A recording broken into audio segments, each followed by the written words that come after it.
Oke, selamat pagi semuanya. Kenalin aku Irana, aku dari TI 23. Di sini aku dikasih amanah sama bidang HMTI untuk membantu dalam proses pembelajaran SBY untuk UTS 2024. Dan hari ini kita akan bahas tentang UTS 2023 yang tahun lalu ya.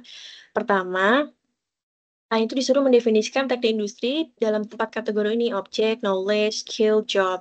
Nah, sebenarnya kalau bagi aku ya, ini kalian tuh lebih bagusnya kayak ngafalin kata kuncinya aja. Misal objeknya itu integrated system, knowledge itu ya udah mathematical, physical, social science, skill, principles, method, jadi kayak udah ini dihafalin.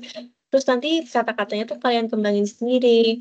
Biar tiap orang tuh beda. Misal kalau aku ya, definisi teknik industri secara objek. Karena kata kuncinya adalah integrated system, aku mendefinisikan teknik industri itu sebagai apa ya, ilmu yang objek yang diteliti itu adalah integrated systems atau sistem terintegrasi. Jadi dalam suatu industri itu kita melihat mereka itu sebagai satu sistem yang saling berhubungan satu sama lain dan saling mendukung satu sama lain gitu. Jadi kita nggak cuma lihat dari satu aspek aja, tapi ada dari aspek pekerjanya, ada aspek dari produksinya sendiri, dari aspek transportasi, dari aspek manajemennya. Jadi cakupannya tuh luas ya secara keseluruhan. Terus kalau misal selanjutnya tuh knowledge. Knowledge itu berarti kita sebagai lulusan teknik industri itu harus mempunyai kompetensi di bidang matematika dan fisika tentunya karena kita sebagai lulusan fakultas teknik itu pasti harus memiliki kemampuan di fisika dan matematika. Terus mungkin yang membedakan teknik industri dengan teknik lain adalah kita tuh mempelajari tentang apa ya, tenaga kerja gitu ya. Kalau social science itu lebih ke tenaga kerjanya. Jadi secara mereka faktor psikologisnya mereka, terus juga keselamatan kerja itu juga em, kita memperhatikan gitu. Selanjutnya adalah definisi teknik industri secara skill. Jadi skill yang dibutuhkan oleh seorang itu adalah kemampuan untuk menganalisis. Jadi dari hasil analisis tersebut dan karena kita objeknya sistem terintegrasi, berarti yang dianalisis adalah sistem terintegrasinya. Terus kenapa kita butuh kemampuan untuk kayak engineering design? Karena dari hasil analisis tersebut kita kayak membuat sebuah apa ya, desain. Desain itu gambaran atau misal kayak gimana ya? Jadi integrated sistemnya kita mendesain yang baru, yang lebih efektif, yang lebih efisien gitu, sehingga bisa maksimal faktor-faktor produksinya. Terus ada ke teknik industri dalam kategori job itu adalah kata kunci itu ada di design, improvement, installation. Kenapa desain kayak yang tadi aku bilang itu desain itu lebih ke apa ya? Kayak kita mendesain suatu sistem gitu yang lebih efektif gitu ya. Kalau improvement karena ya tadi aku bilang, jadi yang tadinya efektifnya 20%, kita naikin jadi 40%, jadi 60% gitu. Terus installation, kayak aplikatif dari desainnya gitu ya. Kalau menurut aku sih sebenarnya muter-muter di situ aja sih kalau teknik industri itu integrated system yang artinya ada hubungannya sama semua orang, semua dari segala macam bentuk faktor-faktor di industri, terus yang tentunya kita harus bisa matematika, fisika, dan social science, terus kita harus bisa kemampuan analisis dan designing, terus kita ininya adalah mengimprove, membuat gitu-gitu. Jadi kalian bisa tambah-tambahin sendiri untuk kata-katanya. Terus selanjutnya adalah tokoh dan peran atau karyanya terkait teknik industri. Nah, untuk teknik industri sendiri itu pertama yang tanyain tadi ini ya, Frederick Taylor. Jadi Frederick Taylor tuh sebenarnya dia punya beberapa pemikiran. Cuma yang paling sering kita omongin sebagai anak teknik industri itu adalah Principle of Scientific Management. Jadi Principle of Scientific Management itu apa sih? Jadi kayak dia memanage sesuatu dengan metode saintifik gitu ya. Bisa kalian baca sendiri di sini, bisa kalian pahami sendiri, bisa kalian kembangkan juga pengetahuan kalian tentang scientific management, baca-baca. Terus selanjutnya adalah Gilbert. Jadi Gilbert ini mereka tuh suami istri ya. Jadi kata kuncinya kalau Gilbert ini sebenarnya lebih ke motion study. Mereka tuh punya pemikiran yaitu motion study gitu. Bisa kalian baca-baca, kembangkan lagi. Selanjutnya adalah perhitungan motion study. Nah, untuk perhitungan motion study itu, kalian bisa lihat dari soalnya ya. Jadi soalnya itu, yang pertama, dikasih tabel ya. Dikasih tabel tentang penjual sop buah kalau nggak salah. Penjual sop buah, terus diketahui bahwa mereka itu menentukan rating performance-nya 1,15. Terus allowance factor atau faktor kelonggarannya 25% atau 0,25. Ini udah diketahui kan di soal. Terus kalian yang ditanya ini standar time sama standar output. Nah, kok ini kan ada nih, ada di soal ya. Sorry, tadi bisa coret-coret. Ini diketahui soal ya, siklusnya ada 8 siklus, elemen kerjanya ada 8. Jadi elemen kerja itu kalau kalian udah pernah ngambil data, elemen kerja itu kayak urutan kerja ya, urutan kerja mereka. Jadi misal kalau aku mau bikin jus buah gitu. Pertama aku cuci buahnya dulu, terus aku kupas, terus aku potong, habis itu aku masukin ke dalam blender, terus aku masukin air. Jadi kayak gitu, gitu. Jadi kayak step-stepnya gitu. Di sini mereka step-stepnya ada 8 yang dihitung. Jadi ada 8 elemen kerja dan siklusnya 8. Kalau siklus tuh lebih kayak misal kalau aku beli es buahnya nih, terus aku beli es buah itu 8 gitu. Nah, ngitungnya tuh per ini. Kayak misal satu porsi itu ngitungnya ke bawah sekali. Gitu. Satu porsi. Di porsi kedua itu ngitung ke bawah. Porsi ketiga ngitung di sini. Porsi keempat gitu terus. Sampai akhir. Nah, kalau di soal kan udah diketahui ya. Dari sini sampai sini. Nah, ini udah diketahui. Ya, yang kalian perlu ngitung sendiri itu kan yang ini. Kalau ini tuh tinggal ya udah ini dijumlahin aja. 7 tambah 8 tambah 7 tambah 9 tambah 7 tambah 7 tambah 9. Jadi masih 9. Ini juga sama. Kayak gini tambahin semua. Jadi ini juga sama ditambahin semua. Jadi dikasih 9. Tambahin semua jadi 65. Tambahin semua jadi 91. Dan seterusnya. Jadi ini jumlah ya kalau yang kolom sebelahnya. Terus kolom X bar itu artinya rata-rata guys. Jadi kalian tinggal 59 kan ini 59. Kalian bagi sama jumlah siklus. Misal jumlah siklusnya ada lah ini misal ada 6 gitu. Ya udah tinggal 59 dibagi sama 6. Tapi karena jumlah siklus yang di soal itu ada 8, makanya 59 dibagi sama 8. Dapatlah nilai 7,375. Dan begitu seterusnya. Jadi untuk sampai bawah itu dia semuanya itu rata-rata. Jadi ini dibagi sama 8 gitu. Ini bagi 8, bagi 8, bagi 8, bagi 8, dan seterusnya. Terus untuk rating performance-nya itu semuanya sama ya, 1,15. Disamain semua, sesuai yang diketahui di soal. Misal di soal diketahuinya 1,1, ya udah nih 1,1 semua gitu rating performance-nya. Gitu. Terus untuk nilai NT, itu kalian hitungnya dari 7,375 dikali sama 1,15. 15,25 kali 1,15. Kali ini, dan seterusnya. Jadi sampai bawah gitu terus. Jadi kolom X bar dikali sama kolom F. Maka jadilah kolom NP. Gitu selanjutnya.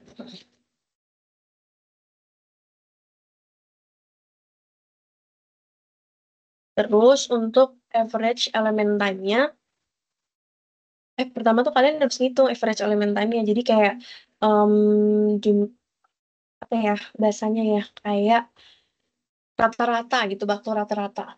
Nah, ngitungnya itu caranya adalah dengan menambahkan ini. Ini kalian jumlahin semua. Kolom apa sih? Kolom apa tadi? Sigma, kolom sigma, sorry. Nah, kolom sigmanya itu kalian jumlahin semua terus dibagi 8. Tapi dibagi 8. Ini buat dapat nilai ini ya, 89,75 dibagi 8 dulu. Karena jumlah ininya 8. Eh, sorry, sorry, sorry. Select dibagi 8 jumlahnya. Habis itu, N itu kan jumlah siklusnya ya. Nah, jumlah siklusnya kalian bagi 8. Jadi kayak dibagi 8 itu 2 kali. Ini ditambah di ini total terus dibagi 8. terus dibagi 8 kali, maka kalian dapetin bahwa nilai average time-nya itu 11,14063. Terus selanjutnya adalah kalian menghitung normal cycle time. Nah, normal cycle time tuh ya udah berarti tinggal NT itu dijumlahin semua ini. Ini jumlahin semua yang kolom ini. Semuanya dijumlahin, terus nanti kalian dapatlah nilai sebesar 102,4938.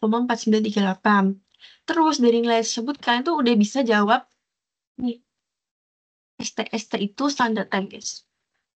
Yang tadi ditanya ini standard time times. Nah, dari standard time, kalian tuh tinggal masukin ke rumus aja. Kan tadi kalian udah nyari ini kan, normal time sama apa ya? Gak usah deh, pakai normal time aja. Nah, nomor cycle time itu dikali sama 1 tambah AF. AF tuh allowance factor. Nah, allowance factor kan tadi udah diketahui ya. Nah, 25%. Nah, 25% sama dengan 0,25.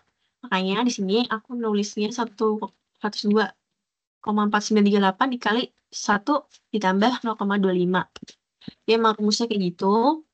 Terus nanti dapatlah hasil 128,1172. Nah, untuk ngitung output standarnya, kalian tuh mikirnya kayak gini. Misal dalam waktu sejam, dia bisa menghasilkan berapa porsi. Atau misal dalam waktu 2 jam, dia bisa membuat berapa porsi gitu. Terus cara nyarinya gimana? Kalau misal kalau aku pakainya sejam ya. Kalau misal kalian mau pakai 2 jam juga nggak apa-apa. Misal kalau di aku, misal karena 1 jam tuh 60 menit, berarti 60 menit dibagi sama average elemen time-nya ini. Yang tadi kalian udah hitung kan. Nih, dibagi. Jadi itu hitungan per porsi. Jadi kalian dapetin 60 dibagi sama 11,1403 per porsi. Makanya ini tuh didapetin bahwa dalam 1 jam dia bisa memproduksi sebanyak 5,385694 porsi. Atau kalian bisa bilang 6 porsi gitu. Jadi kesimpulannya itu untuk apa sih standar output. Nah, selanjutnya kita akan kerjain NWC ya. NWC itu sebenarnya buat ngitung transportasi ya. Biaya transportasi. Pertama, aku bakal jelasin tabelnya dulu. Karena kita pakai metode NWC, berarti kita ngitungnya itu sebenarnya dari paling kiri atas. Tapi untuk tabelnya, pertama itu ada sumber. Sumbernya itu F1, F2, F3. Kalian itu, kalau misalnya kalian bingung F1, F2, F3 itu kayak apa, kalian bisa bayangin F1, F2, F3 itu sebagai suatu, apa ya, nggak bisa dihapus. Sebagai suatu, ini, apa perusahaan gitu. Perusahaan tersebut dia bisa memproduksi 1.300. Jadi kalian mikirnya kayak, oh perusahaan F1 itu bisa memproduksi sebanyak 1.300 produk. F2 bisa memproduksi sebanyak 2.100 produk, F3 sebanyak 1.900 produk. Nah, dari produk tersebut nanti akan dimasukkan ke dalam gudang A1, gudang A2, gudang A3, gudang A4. Gudang A1 itu kapasitas 1.250 produk, gudang A2 1.750 produk, gudang A3 1.350 produk, gudang A4 950 produk. Gitu, sorry. Kayak gitu. Fokus dulu, yang nggak bingung. Nah, pertama karena metode NWC, kalian hitungnya dari sebelah kiri atas. Nih, dari sini ya, kalian lihat kolom ini, anggap aja belum diisi. Jadi pertama, kalian itu, ini kan di kolom ini. Berarti kalian ke bawah. Oh, kapasitas dari A1 itu 1.750. Terus kalian, karena ini kan juga ke sana nih. Kalian titik soal 1.300. Mana kalau kayak gini, kalian lihat yang nilai paling kecil. Kenapa nilai paling kecil? Jadi ibarat kayak A1, gudang A1 tuh bilang ke perusahaan F1 kayak, aku tuh cuma bisa menampung 1.250 loh. Jadi kalau misal lu memproduksi 1.300 yang gue nggak bakal bisa nangkap 50-nya lagi, nanti 50-nya nggak ada yang pakai gitu. Makanya 1.250 apa sih biasanya F1 itu memproduksi sebanyak 1.250 supaya semuanya bisa dimasukin ke dalam gudang A1 gitu. Karena makanya kita ambil nilai 1.250 gitu ya, sebagai bisa dipahami. Jadi ambil nilai yang paling kecil gitu. Karena nilai yang paling kecil 1.250 antara 1.250 sama 1.300 ya, BTW bandingin ya. Kan kecilan 1250 ya. Makanya di sini kita tulis 1250. Nah, karena kapasitas gudang A1 itu 1250 dan 1250-nya juga udah diisi sama perusahaan F1. Makanya ini udah nggak mungkin keisi, guys. Jadi perusahaan F2 dan F3 itu udah nggak mungkin ngisi ke A1. Nah, karena kita tuh punya clue selanjutnya adalah di F1. Jadi kayak bentuk AMWC itu ntar bentuknya kayak gini, guys. Jadi kayak ngisinya tuh kayak tangga gitu loh biasanya. Kebanyakan pada umumnya ya. Nah, tadi kan F1 ini udah memproduksi 1250 ya. Terus kapasitasnya kan 1300. Berarti 50-nya lagi taruh mana gitu ibarat. Nah, 250-nya lagi itu ditaruh di gudang A2. Jadi kayak otomatis ke sebelahnya gitu ya. Otomatis karena 1250 sama 50 udah sesuai kapasitas ini, artinya kan F1 udah nggak bisa memproduksi lagi ya. Makanya A3 ini sama A4 tuh nggak mungkin diisi sama F1. Terus selanjutnya adalah kalian betilir ke bawah. Kenapa ke bawah? Karena kan kalau kanan udah nggak bisa kan ya. Nah, beli kan 1750. Nah, gudang A2 dari kapasitas 1750 baru diisi 50 sama F1. Berarti F2 bisa ngisi berapa? Jadi tinggal 1750 dikurangi sama 50. Maka didapatlah nilai 1700. Nah, gudang A2 kan udah penuh ya. Makanya F3 tuh nggak mungkin ngisi di sini. Nah, makanya kita lanjut ke sana. Lihat ke sana, ke arah sana. Eh, dari kapasitas produksi 2100, dia sudah memproduksi 1700. Berapa banyak lagi yang bisa diproduksi? Berarti tinggal 2100 dikurangi sama 1700, didapatlah nilai 400. Karena F2 sudah maksimal ya, dia udah kapasitasnya udah nggak bisa ngerjain produksi lagi, makanya dia nggak mungkin ngisi di gudang A4, kayak udah habis aja gitu. Nah, selanjutnya dari gudang A3 dia itu baru keisi 400. Otomatis F3 ini bisa ngisi sebanyak 950. Terus 950 dapat dari mana? Dapat 1350 dikurangi sama yang udah dikasih sama F2, berarti 400. Maka didapatkanlah nilai sebesar 950 di kolom ini. Nah, habis itu karena em, apa ya, kayak F3 itu dia masih punya produksi sebanyak 1900 dikurangi 950. Terus akhirnya didapatkan nilai 950. Nah, gudang A4 ini kan kapasitas 950 juga. Akhirnya ya udah pas gitu. Makanya didapatkan nilai yang ada di sini. Bentar. Dapatkan nilai yang ada di kolom-kolom ini.